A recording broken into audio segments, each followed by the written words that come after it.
సంవత్సరాల తరబడి ఎన్ని మందులు వాడినా మీ మోకాల నొప్పులు తగ్గట్లేదా? ప్రాణ పెయిన్ క్లినిక్ లో అత్యాధునిక చికిత్స.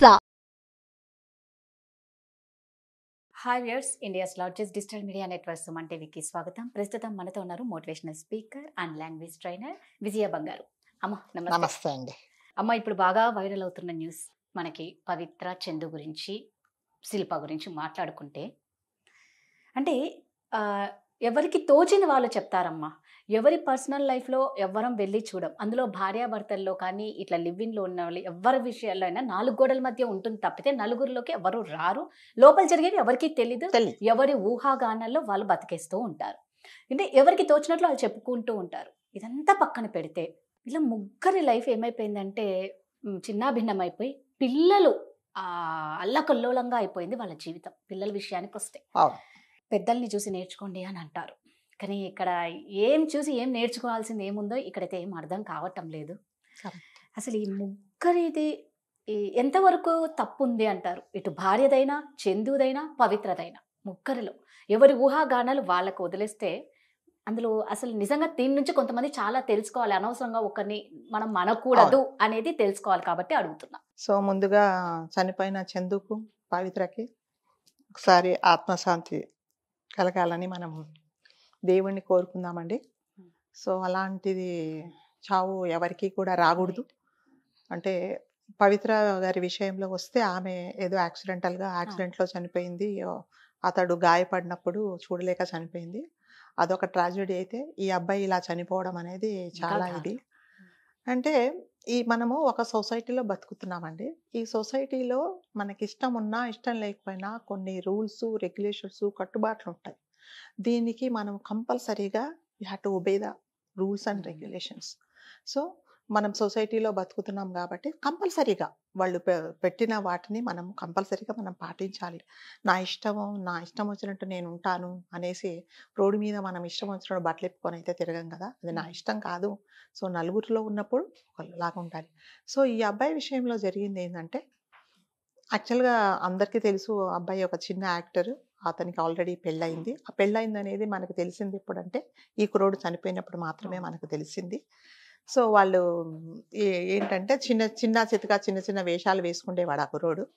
ఎప్పుడైతే ఈమెతో పరిచయం అయిందో, ఈమె తెలిసింది ఇండస్ట్రీలో, మేడం నాకు కూడా ఏదన్నా, యాక్చువల్గా ఈ కుర్రోడు ఒక 10 years చిన్న అని నేను అనుకుంటాను, బట్ ఐఎమ్ నాట్ షూర్. వెళ్ళి అడిగితే సరే నేను ఏదో నీకు హెల్ప్ చేస్తానని చెప్పాడు. వెళ్ళి ఆమె నిజంగానే మరి అంటే అంటారు కదా, ఒకరిని చూస్తే చాలా హెల్ప్ చేయబుద్ధి అవుతుంది.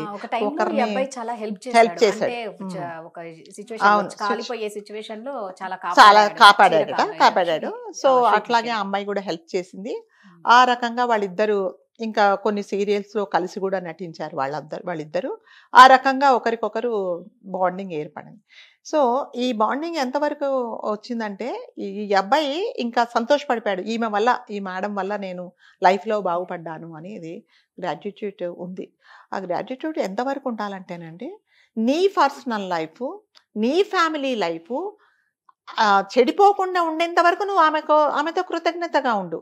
కానీ ఈ అబ్బాయి ఏం చేశాడంటే, తన ఫ్యామిలీని, తనకు ఒక పెళ్ళయిందని కానీ, తనకు పిల్లలు ఉన్నారని కానీ మర్చిపోయి ఆవిడతో రిలేషన్షిప్లోకి వెళ్ళాడు. అది ఎన్ని సంవత్సరాలు? 5 సంవత్సరాలు వెళ్ళాడు. అంటే ఈవిడ చెప్పిన, అంటే మనకు తెలియదు, ఈవిడ వాళ్ళ మిస్సెస్ చెప్పిన వర్షన్ ప్రకారం ఇంటికి రావట్లేదు. ఆవిడ పరిచయం అయినప్పటి నుంచి 5 సంవత్సరాలు అక్కడే ఉంటున్నాడు. సో ఏదో మాకు అవసరమైనది ఏదో డబ్బులు ఇస్తున్నాడు తప్ప పిల్లల దగ్గరికి కూడా రావటం లేదని ఆవిడ చెప్పింది. పిల్లల ద్వారానే ఏదైనా కమ్యూనికేషన్ ఏదన్నా ఉన్నా కూడా వాళ్ళిద్దరు ఇది చూసుకుంటున్నారు. సో రెండవది ఏంటంటే, ఫస్ట్ తప్పండి నేను ఏం చెప్తున్నానంటే, ఎవరైనా సరే, అంటే not only film industry, not only TV industry, ఎక్కడైనా సరే మనం ఒక చోట పని చేస్తున్నప్పుడు, మనకు హెల్ప్ చేసినప్పుడు, ఆ హెల్పింగ్ చేసినప్పుడు మన కృతజ్ఞత ఎంతవరకు ఉండాలంటే, మన లైఫ్ పాడవకుండా. ఓకే, నువ్వు చక్కగా ఆమెను ఇంటికి తీసుకెళ్ళు, ఇదిగో మా అక్క నాకు హెల్ప్ చేసింది అని వాళ్ళు మీ మిస్సెస్ ఇంటికి తీసుకెళ్ళి ఒక ఫ్యామిలీ ఫ్రెండ్స్ లాగా ఉండండి. దానికి ఎవ్వరేం అబ్జెక్షన్ చెప్పరండి.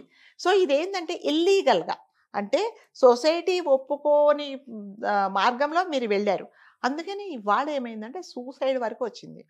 సో 5 సంవత్సరాలు ఈ అబ్బాయి ఏం చేసిండే, అసలు ఇక్కడికి వెళ్లకుండా అందరికీ మన అంటే నిజంగానే అన్ఫార్చునేట్గా అతను కానీ అమ్మాయి కానీ చనిపోకుంటే మనకు ఇప్పటిదాకా కూడా తెలిసేది కాదు. సో అందరూ ఏమనుకుంటారంటే వాళ్ళు ఏదో వైఫ్ అండ్ హస్బెండ్ అని అనుకుంటున్నారు. ఆ కుర్రోడికి పెళ్ళయిందని కాదు ఎవరికి తెలీదు. సో ఇలాంటప్పుడు ఏమైంది, అతను ఏం చేశాడంటే ఆ రకంగా గ్రాట్యుటీ చేసి కంప్లీట్గా ఫస్ట్ వైఫ్తో అతని ఉన్న కనెక్షన్స్ తీసేసుకొని ఇక్కడే ఫ్యామిలీతోనే ఇదే ఫ్యామిలీ అనుకొని అతను గడిపాడు. సరే అన్ఫార్చునేట్గా ఏదో మన ఒక 12th అని అనుకుంటా వస్తూ ఉంటే ఆ అమ్మాయి ఇతనికి దెబ్బలు తగిలితే చనిపోయింది. ఆ అమ్మాయి చనిపోయింది. చనిపోయిన తర్వాత అతను చాలా డిప్రెషన్కి వెళ్ళిపోయాడు.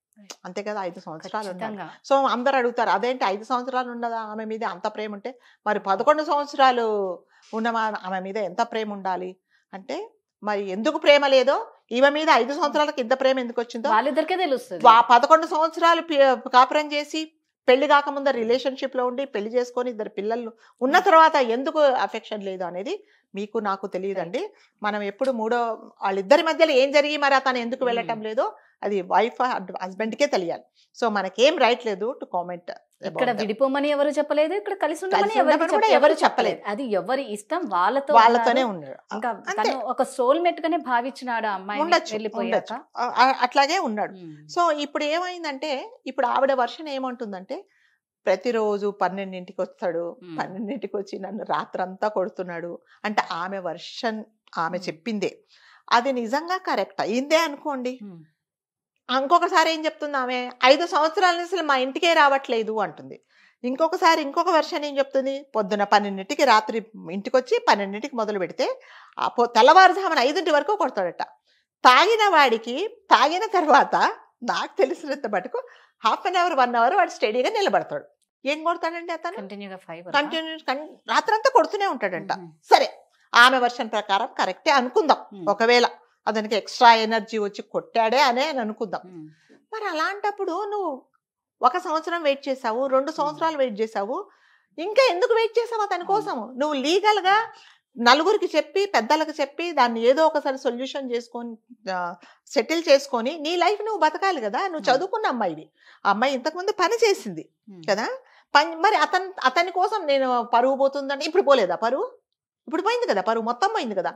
నీ పరువు కోసము నీ పిల్లల లైఫ్ పాడు చేసుకున్నావు నువ్వు. ఆ రోజు అదే ఈడు రాడు, ఇంకా నా దగ్గరికి వచ్చే ప్రసక్తే లేదు, ఇంకక్కడే సెటిల్ చెప్పాడు అతను, నేను రాను. ఆవిడ మహిళా మండలిలో కంప్లైంట్ ఇస్తే కూడా చెప్పాడట, నేను ఉండను ఇక్కడ అని. వాళ్ళు చెప్పారట, ఇక ఉండడమ్మా నీ లైఫ్ నువ్వు చూసుకోమని అందరూ చెప్పారు. చెప్పినప్పుడు నువ్వు ఏదో చిన్న ఉద్యోగం చేసుకొని నీ పిల్లల్ని నువ్వు బతికించుకుంటే ఇవాళ ఎంతో అంత సంపాదించుకుంటే దానివి కదా. మనం లాస్ట్ వీక్లో చెప్పుకునే ఎపిసోడ్స్లో ఇదే అనమాట. ఎప్పుడు కూడా అతను తెచ్చిస్తాడు నేను బతకాలి అనే దాంట్లోనే ఉన్నావు. ఇప్పుడు చాలా మంది మన ఇళ్లలో పనిచేసే అమ్మాయిలు కూడా, పని వాళ్ళు కూడా, హస్బెండ్ హరాస్ చేస్తే వదిలి పాడేస్తానమ్మా, నేను పోయి కంప్లైంట్ ఇస్తా, నా పిల్లలను 4 ఇళ్లలో పాచి పని చేసుకొని బతుకుతానంట. నీకు ఆ కర్మ లేదు, నువ్వు చదువుకున్నదాన్ని, నువ్వు ఉద్యోగం చేయాల్సింది. ఉద్యోగం చేయకుండా ఇవాళ ఇట్లాంటి పరిస్థితి ఎందుకు వచ్చింది? ఎంతవరకు ఓర్చుకుంటావు? ఓర్చుకునే దానికి కూడా ఒక లిమిట్ ఉండాలి కదా. నువ్వు ఆ లిమిట్ దాటిపోయి ఇవాళ ఇది చేస్తావు. ఓకే, సెకండ్ తప్పండి. థర్డ్ ఏంటంటే, అమ్మాయి చనిపోయిన తర్వాత ఇతను ఇంటికి వచ్చాడు. ఏదో కట్టుకున్నాడు పాపం, కాలికి తలకు అంతా కట్టుకున్నాడు. చెప్పాడు, నా పరిస్థితి బాగాలేదు, నేను ఇక్కడ ఉండను, నేను వెళ్ళిపోతానని చెప్పాడు కదండి. చెప్పినప్పుడు ఎవరైనా సరేనండి, నేను ఉండను, నేను చచ్చిపోతాను అని అనుకున్నప్పుడు మనం ఏం చేయాలి? వాళ్ళని కాపలా కనిపెట్టుకునే ఉండాలి. నేను నిజంగా చెప్తున్నాను, చందు నా తమ్ముడో మా అబ్బాయో లేకపోతే ఇంకా నా క్లోజ్ ఫ్రెండ్ అయితే నేను అసలు వాడు నన్ను కాలుతో తన్నినా కూడా నేను తన దగ్గరే ఉండదాన్ని, అతను నార్మల్కి వచ్చేదాకా. అందరేమో చెప్తూ ఉంటారు, ఫ్రెండ్స్ చూసిన చెప్పాడు, మాకు ముందే చెప్పాడు, పవి దగ్గర వెళ్ళిపోతా, పవి పిలుస్తున్నారు. ఏం చేస్తున్నారు? పవి దగ్గరికి ఎక్కడికి వెళ్తున్నావు? చస్తున్నానని చెప్తున్నాడు. నేను 2 రోజుల్లోనూ మీకు నేను వచ్చేస్తాను, నీ కోసం ఐ మిస్ యూ అని, నేను నీ దగ్గరికి వచ్చేస్తానని మెసేజ్. కొంచెం జాగ్రత్త అంటే ఆ టైంలో వాళ్ళు ఏమనుకుంటారంటే నా సోల్మేట్ లేకపోతే నా ప్రాణం లేదన్నట్టు అయిపోయి అంతా ఆలోచించుకోవడం. అతనికి ఒక కౌన్సిలింగ్ ఇచ్చి ఒక సైకాలజిస్ట్ దగ్గర తీసుకెళ్ళి, సరే అతను తప్పు చేశాడో ఒప్పు చేశాడో అది వేరే, అది తర్వాత మాట్లాడదు. ఫస్ట్ అతను మెంటల్ గా తన స్టెబిలిటీ ఏంటి అనేది చూసుకోవాలి కదండి. నేను 100 సార్లు ఫోన్ చేసిన వెళ్ళొద్దని చెప్తే ఆగుతాడు అతను? ఆ డిప్రెషన్ లో ఉన్నాడు కదా, ఉన్నప్పుడు లేదు. ఇప్పుడు అతన్ని మీరందరూ కలిసి, ఒకడు అంటాడు 15 సంవత్సరాల నుంచి నా ఫ్రెండ్, మేము చెడ్డీ దోస్తులము, మేము 18 సంవత్సరాల నుంచి ఫ్రెండ్, నాకు 20 సంవత్సరాలు. ఏం చేస్తారు? మీరందరూ వదిలేశారు. ఎక్కడున్నావు అంటే ఎక్కడో చోట లేదు. ఏం చెప్పాలన్నా అబద్ధాలు చెప్పనండి. నువ్వు ఎక్కడున్నావో తెలీదు. ఇదిగో నాకు పలానా పరిస్థితి, నేను కింద పడిపోతున్నా, రా నా దగ్గరికి. అతన్ని నీ దగ్గరికి పిలిపించుకోవాల్సింది. అంత క్లోజ్ ఫ్రెండ్ అయినప్పుడు, ఇప్పుడు నాకు యాక్సిడెంట్ అయిందిరా బాబు, నువ్వు రా, నువ్వు ఎక్కడున్నావో ఏమో. అబద్ధాలు చెప్పన్నా అతన్ని మీరు కాపాడుకోవాల్సింది. అతన్ని చుట్టూ రౌండ్ అప్ చేసి మీరు ఒక 4 రోజులు, ఒక వారం రోజులు అతన్ని మీరు ఖచ్చితంగా అతని దగ్గర ఉండింటే ఈ రోజు ఈ పరిస్థితి వచ్చేది మనకు కాదు. అర్థం అయిపోతుంది కదా, నార్మల్ వాళ్ళే ఉండలేరు. ఇప్పుడు ఆ అబ్బాయి అసలు ఆ అమ్మాయి లేకపోతే ఉండలేడని అందరికీ తెలుసు. ఆ తెలుసు అమ్మాయి కదా. ఆ మాయలో పడే ఇలా అయిపోయినప్పుడు అబ్బాయి వెళ్ళిపోతాడని అంతే. చెప్తున్నప్పుడన్నా కొంచెం alert గా ఉంటే అయిపోయేది. చేసుకొని ఉండాల్సింది కదండి. ఇవాళ నేను చనిపోయాడు, ప్రతి ఒక్కరు ఎలా చనిపోయాడు, ఏమైంది అని ప్రతి ఒక్కరు అతన్ని బతికిన ఐ థింక్ ఒక 3 days ఉన్నట్టున్నాడు ఆవిడ చనిపోయిన తర్వాత. ఇతను 14th 15th I'm not sure, 16th ఎప్పుడో సూసైడ్ చేసుకున్నాడు. అందరు అతను వెంటబడితే నేను చనిపోతాను, నేను ఉండను అని కూడా చెప్పాడు అతను. మెసేజ్ ఫ్రెండ్స్ కు వాట్సాప్ లో మెసేజ్ ఇచ్చాడు, నేను చనిపోతున్నాను. అదే కదా. మరి మీరందరూ ఏం చేశారండి? వైఫ్ అంటది లేదండి నేను వెళ్ళొద్దని చెప్పాను. వెళ్ళొద్దని చెప్పానంటే ఎప్పుడు 5 సంవత్సరాల కిందంటే నీ మాట వినడం మానేశాడు. ఇప్పుడు వెళ్ళకుండా ఉంటాడా? ఉండడు కదా. నువ్వు వాళ్ళ అమ్మ కానీ వాళ్ళ అన్నయ్య అంటే వాళ్ళని నేను తప్పు పట్టట్లేదండి. అంటే ఇప్పుడు మనం వాళ్ళ నుంచి ఏం నేర్చుకోవాలంటే, ఎవరైనా ఒక డిప్రెషన్ లో ఉండి Correct. నేను చనిపోతాను అని నలుగురికి చెప్పినప్పుడు వాడు ఎప్పుడో ఒకసారి ఆ పని చేస్తాడు, ఖచ్చితంగా చేస్తాడు. తప్పకుండా చేస్తాడు. మనకి అర్థం అయిపోతుంది వాళ్ళు తినకపోవడం, సైలెంట్ గా ఉండడము, ఎవరితో కలవకపోవడము, రూమ్ లో నుంచి బయటికి, ఇవన్నీ సింటమ్స్ ఏంటంటే నెక్స్ట్ మేము ఇక్కడ ఉండము, మేము ఏదో చేసుకుంటామని వాళ్ళు చెప్తున్నారు కదా. ఇండైరెక్ట్ గా. అలాంటప్పుడు మనం అర్థం అతను అసలు చేసుకోకపోవడం. ఒంటరిగా వదిలిపెట్టడం ఎందుకంటే, వదిలిపెట్టేశారు, చనిపోయాడు. అతను కూడా ఎందుకు చనిపోయాడంటే ఫస్ట్ ఆఫ్ ఆల్ ఇలా అవుతుంది అనుకోలేదు. సరే అతను మరి ఆమెతో విడాకులు తీసుకుంది, ఈమెతో పర్మనెంట్ గా సెటిల్ అవుదామా అనుకున్నాడో ఏమో. అన్ఫార్చునేట్ గా ఆవిడ చనిపోయింది. ఇప్పుడు ఇతను ఏంటి, 11 సంవత్సరాల నుంచి 5 సంవత్సరాలు ఆమెను వదిలిపెట్టి ఎవరు కూడా రాబాబు లోపలికి రాని హారతిచ్చి లోపలికి తీసుకెళ్లరు ఎవరు కూడా. సో అతను ఏం చేశాడు, ఫేస్ చేయలేకపోయాడు. ఇప్పుడు అనుకున్నాము అది అంటారు కదా, ఏదో ఉన్నది పోయింది ఉంచుకున్నది పోయింది అన్నట్టుగా ఆమెతో ఉందాం అనుకుంటే ఆవిడే పోయింది. ఇప్పుడు ఇక్కడ ఉందామంటే అతనికి మనసు ఒప్పట్లేదు. నేను ఇంత చేశాను కదా, అన్యాయం చేశాను, నేను ఇక్కడ ఎలా బతకాలి? వచ్చిన వాళ్ళందరూ నువ్వు ఇలా ఎందుకు చేసావు, నువ్వే చంపేసావట కదా, ఇలా రకరకాల మాటలు మాట్లాడేసి అతన్ని మానసికంగా, అసలు ఆల్రెడీ అతను మానసికంగా దెబ్బతిన్నాడు, అతన్ని ఇది చేశారు. సో ఇప్పుడు మనం నేర్చుకోవాల్సిందంటే ఏంటంటే, సరే చనిపోయిన వాళ్ళ గురించి ఎప్పుడు మనం చెడుగా మాట్లాడకూడదు. ఒకటి ఏంటంటే వీళ్ళిద్దరి ద్వారా మనం నేర్చుకోవాల్సింది ఏంటంటే, ఎప్పుడైనా సరే ఎవరితో ఉన్నా సరే నువ్వు ఒక ఫస్ట్ వైఫ్ను వదిలించుకుందాము అని అనుకున్నప్పుడు ఆమెకి రావాల్సింది ఏంటో లీగల్గా ఇచ్చేసి 10 మందిని కూర్చోబెట్టి, అయ్యా నాకు నచ్చింది, నాకు ఇప్పుడు నచ్చలేదు, నేను వదిలేస్తున్నానని చెప్పేసి ఆమెకు లీగల్గా రావాల్సింది ఏంటో ఇచ్చేసి ఆమె బరువు బాధ్యతలు తీర్చుకొని లీగల్గా విడిపోయి ఈమెతో నువ్వు కంటిన్యూ అవ్వాల్సింది కదా. అది నువ్వు చేయలేదు. ఆమెతో నువ్వు కంటిన్యూ ఆమె ఏం చేసింది, ఆమె ఏదో మరి ఆమె జనరల్గా నేను ఆవిడది 2-3 ఛానల్ చూశానండి ఇంటర్వ్యూస్. నేను నాకు హస్బెండ్తో నాకు మంచి టర్మ్స్ లేవండి, నేను చిన్నపిల్లలు ఉన్నప్పుడే తీసుకొని వచ్చేసాను, సో నాకు డైవర్స్ అయిపోయిందని ఆవిడ చెప్తుంది. సో మొన్న మళ్ళీ ఏదో ఇంటర్వ్యూలో అతను చెప్తాడు, అసలు మాకు డైవర్సే కాలేదు, మేమిద్దరం మంచి దాంట్లో ఉన్నాము అన్నాడు. అది ఎంతవరకు కరెక్ట్ అంటే, ఇప్పుడు వాళ్ళని వాళ్ళు కాపాడుకోవాలి కదండి. ఇప్పుడు లేదు అది ఇది అని ఆమె గురించి చెప్పుకోకుండా వాళ్ళ ప్రొటెక్షన్ వాళ్ళు చూసుకున్నారు. పిల్లలు కూడా ఏమంటున్నారు, చెప్పింది ఒక ఇంటర్వ్యూలో అలాగే రెండో పెళ్లి చేసుకున్నాడు, సో నేను వచ్చేసాను అని చాలా స్ట్రగుల్ అయ్యానని చెప్పింది.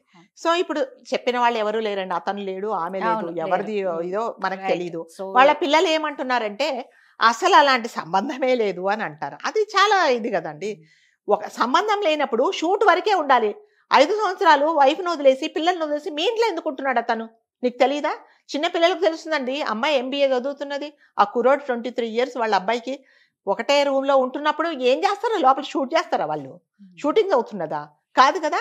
అలా ఎందుకు అంటే వాళ్ళు ఒప్పుకోవట్లేదు అనమాట. అంటే ఇప్పుడు అందరు వాళ్ళని బ్లేమ్, మాకు ఒక లైఫ్ ఉంటుంది, మీకు ఇవన్నీ తెలుసు, మీకు ఒక లైఫ్ ఉంటుంది, మీ మదరు అతను అబ్బాయితో ఉంటుంది అని మీకు అందరికీ తెలిసినప్పుడు మీరు ఏం చేశారు? సో ఇవన్నీ ఏంటంటేనండి, ఈ ఎప్పుడైనా సరే ఇల్లీగల్ అఫైర్స్ అనేది లాస్ట్కు జరిగేది ఇదేనండి. సో మనం నేర్చుకోవాల్సింది ఏంటంటే మన లిమిట్ ఏంటి, మనం ఒక చోట పని చేస్తున్నప్పుడు వాళ్ళు మనకు ఏదైనా హెల్ప్ చేస్తే మనం ఎంతవరకు వాళ్ళతో కృతజ్ఞతగా ఉండాలి అనేది మనం ఆ కుర్రోడు ఆ రోజు అది అబ్బాయి నేర్చుకొని ఉండింటే ఇవాళ ఈ పరిస్థితి. సెకండ్ ఏంటంటే, ఒకవేళ ఏదో అట్రాక్షను, వాళ్ళిద్దరి మధ్యలో ఏం జరిగిందో తెలీదు, ఈ 11 సంవత్సరాలు కాపురం చేసిన ఆమెతో మరి ఎందుకు అతనికి చెడిపోయి అక్కడికి వెళ్ళాడో తెలీదు, అది మనకు తెలియదు. కాబట్టి ఆమెను ఫస్ట్ సెటిల్ చేసి సెకండ్గా ఈమెతో ఉండాల్సింది నువ్వు. అంతేగాని అది ఇది లేకుండా ఇప్పుడు సెలబ్రిటీస్ మనకి ఏం మెసేజ్ ఇస్తున్నారండి? ఒక సెలబ్రిటీ ఒక సబ్బు వాడుతుంది, ఒక పౌడర్ వాడుతుంది, ఒక క్రీమ్ వాడుతుంది అంటే మామూలు జనాలు నేను కూడా అలా ఉంటానేమో వాడితే అని జనాలు ఎందుకు సెలబ్రిటీస్తో మోడలింగ్ చేయిస్తారండి? మీతో నాతో ఎందుకు చేయించరు? మనం సెలబ్రిటీస్ కాదు, వాళ్ళు కాబట్టి. సో వాళ్ళు ఏం చేస్తే మిగతా వాళ్ళందరూ అది ఫాలో అవుతారు కాబట్టి ఎవరైనా సరే సెలబ్రిటీస్గా ఉన్నవాళ్ళు కానీ జనాలలో ఎక్కువ తిరిగే వాళ్ళు కానీ వాళ్ళు ఒక సొసైటీ ఒక మంచి మెసేజే ఇవ్వాలి తప్ప ఇలాంటివి ఇస్తే మనం నేర్చుకునేది ఏమీ లేదండి. సో ఎప్పుడైనా సరే ఏదైనా సరే ఎవరితోనైనా సరే ఒక సంబంధం మనకు ఉండాలి అంటే లీగల్గా నువ్వు చేసేది కరెక్టా, ఇది నేను చేస్తున్నా, దీని తర్వాత నాకు కాన్సిక్వెన్సెస్ ఏముంటాయి అనేది ఆలోచించుకోవాలి. లేదా ఏదైనా సరే నేను ధైర్యంగా ఎదుర్కొంటానన్న ధైర్యం అని ఉండాలి. అవి ఇవి లేకుండా నువ్వు అనవసరంగా చనిపోయి వాళ్ళని ఫేస్ చేయలేక ఇవాళ వాళ్ళని రోడ్డు మీద పారేస్తావు. ఇంకొకటి నేను శిల్ప గారికి నేను చెప్పేది ఏంటంటే మీరు ఇప్పటికైనా సరే ధైర్యాన్ని తెచ్చుకోండి. మీరు చదువుకున్నారు కాబట్టి ఏదో ఒక ఉద్యోగం చేసుకోండి. మీరు అడిగితే ఎవరైనా ఇచ్చేవాళ్ళు ఉన్నారు. So you are well qualified. ఇప్పటికైనా మీరు ధైర్యం తెచ్చుకొని మీ పిల్లలతో మీరు ఉండండి. Thank you. Thank you. Suman టీవీలో మీ పర్సనల్ అండ్ బిజినెస్ ప్రమోషన్స్ కోసం కింది నెంబర్కి కాంటాక్ట్ చేయండి.